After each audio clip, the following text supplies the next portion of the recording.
Selamat datang di Pojok Santai. Sebelum Anda mendengarkan audiobook ini, kami menginformasikan bahwa channel ini adalah review audio dari buku yang ada di Indonesia. Untuk membaca keseluruhan buku ini kami menyarankan membeli buku aslinya di toko buku kesayangan Anda, baik offline maupun online. Keberadaan channel ini dimaksudkan untuk membantu Anda mendapatkan pengetahuan dari buku-buku kesayangan Anda. Jangan lupa untuk subscribe, like, dan komen.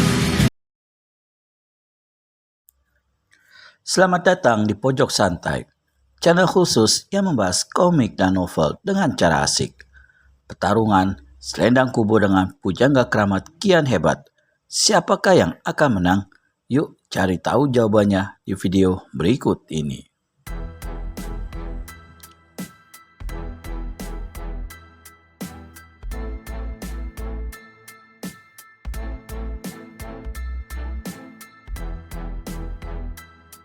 Pujangga keramat meletakkan kedua tangannya ke belakang kepala. Dari sana, kedua tangannya mengeras dan hanya dua jari di masing-masing tangannya mengembang lurus. Lalu kedua tangan itu segera berkelebat ke depan dalam satu sentakan kedua jari dari masing-masing tangannya. Wuk! Sebuah tenaga begitu besar melesat keluar dari keempat jari yang tertunding kaku itu.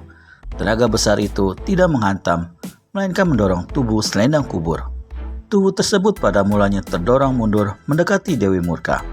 Setelah itu, tubuh tersebut berputar di atas tumitnya. Putarannya semakin kencang. Tubuh itu terangkat sedikit dari tanah. Bahkan, tubuh Dewi Murka pun ikut terangkat dan berputar dengan kuat. Wush.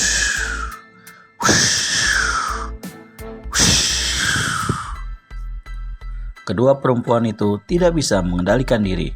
Mereka berdua sama-sama berusaha melawan kekuatan yang memutarkan tubuh. Namun semakin dilawan, terasa semakin cepat saja putaran tersebut. Mereka bagai hanyut di dalam pusaran angin lesus yang cukup besar. Jangan dilawan. Pecah peredaran darahmu jika dilawan. Seru selendang kubur kepada Dewi Murka yang tampak mau melawannya dengan kekuatan tenaga dalamnya. Namun begitu mendengar kata-kata selendang kubur, hatinya membenarkan kata-kata itu. Maka ia terjadi melawan kekuatan dahsyat yang telah membuatnya seperti baling-baling. Bahkan kini mereka bergerak terlempar bersama-sama ketika tangan pujangga keramat menghentak ke samping, bagai melemparkan sebuah benda dari jarak jauh. Puk, puk. Kedua tubuh perempuan itu berjatuhan saling tindih. Dewi Murka terkulai tak mampu bergerak untuk sesaat. Ia ditertawakan oleh pujangga keramat. Dan tawa itu tiba-tiba berhenti melihat selendang kubur telah berdiri tegak dalam sekejap. Edan, perempuan itu tidak merasakan pusing sedikit pun. Dia masih bisa berjalan dengan lurus. Pujangga keramat terkesiap melihat selendang kubur tidak terbujur lemas seperti Dewi Murka. Bahkan kini, selendang kubur menyabetkan kain selendangnya bagian kaki.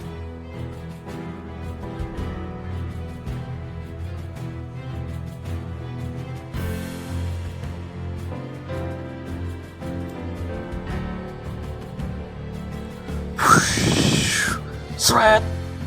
Terperangkap sudah kedua kaki pujangga keramat, bagai terikat kuat dengan selendang putih itu.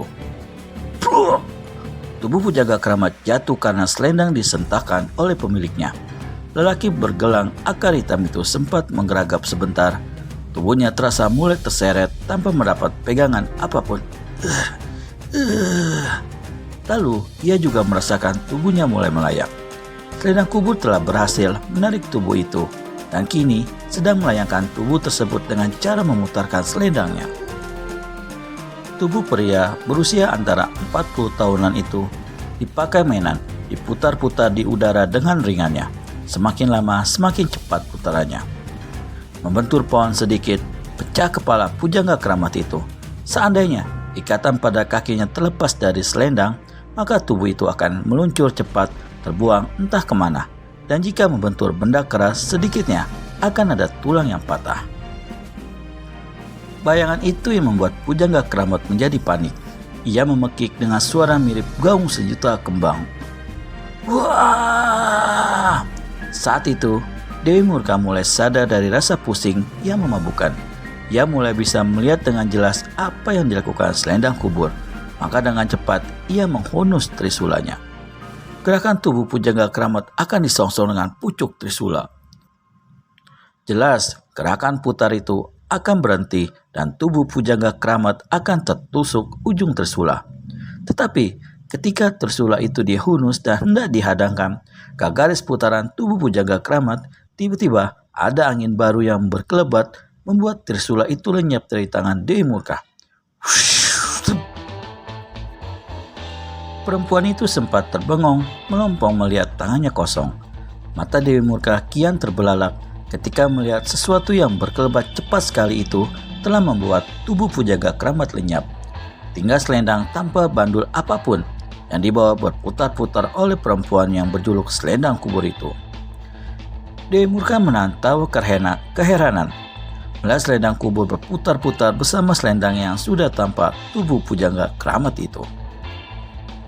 "Selendang kubur, berhentilah, mangsamu telah lenyap," seru Dewi Murka, dan seruan itu didengar oleh selendang kubur. "Hah?" Selendang kubur terkejut melihat ujung selendangnya telah kosong. Matanya terbelalak memandang sekeliling, kemudian sepasang matanya itu menangkap sesosok tubuh yang berdiri dalam jarak antara 7 langkah dari tempatnya. Sosok yang ditangkap matanya itu berpakaian coklat tua dengan celana putih. Rambutnya panjang sebatas punggung, lurus, rapi, lembut gemulai. Bersamaan dengan itu, mata Dewi Murka pun menangkap kehadiran seorang pemuda berpakaian coklat dengan sebuah bumbung dari bambu yang ada di bagian punggungnya, melintang miring bagaikan sebilah pedang pusaka kebanggaan para pendekar. Kedua perempuan itu memandang dengan mata tak berkedip. Apalagi ketika pemuda itu sunggingkan senyum di bibirnya, hati kedua perempuan tersebut menjadi berdesir, berdebar-debar, penuh bunga-bunga indah bermekaran, membuai jiwa. Dewi Murka berbisik pada selendang kubur. "Tak salah lagi, pasti dialah murid si gila tuak yang disebut-sebut Murbawati dengan nama Suto Sinting itu." "Iya, memang benar. Pasti dia. Ketampanannya sesuai dengan pujian yang selalu meluncur dari mulut Murbawati," balas selendang kubur berbisik lirih sekali. "Paman Sugiri," kata Suto pada Pujangga Keramat, "sebaiknya paman kembali ke tempat dan biarlah urusan ini saya yang selesaikan." Baiklah Suto," jawab Pujangga Keramat dengan suara gemetar. Ia pun melangkah sambil sesekali berusaha menjaga keseimbangan tubuh yang mau rubuh. Gerakannya itu menimbulkan perasaan geli di hati Suto, juga di hati kedua perempuan itu. "Pasti dia pusing akibat kau putar-putarkan," bisik Dewi Murka, tapi hanya dijawab dengan gumaman pendek oleh selendang kubur karena perhatian selendang kubur telah kembali tertuju pada pemuda tampan itu. Senyum Suto semakin mekar ketika ia sadar dipandangi penuh kagum oleh kedua perempuan berwajah cantik-cantik itu. Bahkan sekarang ia melangkah mendekati mereka dan berhenti dalam jarak 3 langkah di depan mereka. "Kaukah yang tadi mau membunuh Paman Sugiri alias Pujangga Keramat itu?" katanya kepada Dewi Murka. Maksudku. Belum selesai Dewi Murka bicara, tiba-tiba Suto yang masih menggenggam trisula itu bergerak cepat menerjang tubuh Dewi Murka. Perempuan itu sempat terpelanting nyaris jatuh ketika tangan kirinya berusaha menangkis pukulan tangan kiri Suto. Suto telah berdiri tegak membelakangi kedua perempuan itu.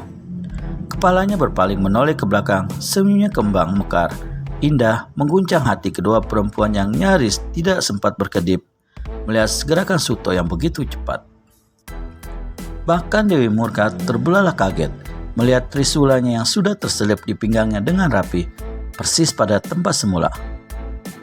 Dan gerakannya melebihi angin menurutku, sampai tak terasa ia telah mengembalikan trisulaku pada tempatnya. Luar biasa, gumam hati Dewi Murka sambil mundur mendekati selendang kubur. Suto berbalik arah. Apa yang terjadi dengan pertemuan pertama Suto Sinting, murid gila tuak dengan selendang kubur dan Dewi Murka? Temukan jawabannya di video selanjutnya hanya di channel Pojok Santai. Segera subscribe dan tekan tombol lonceng untuk mendapat notifikasi video terbaru dari kami. Terima kasih dan sampai bertemu kembali.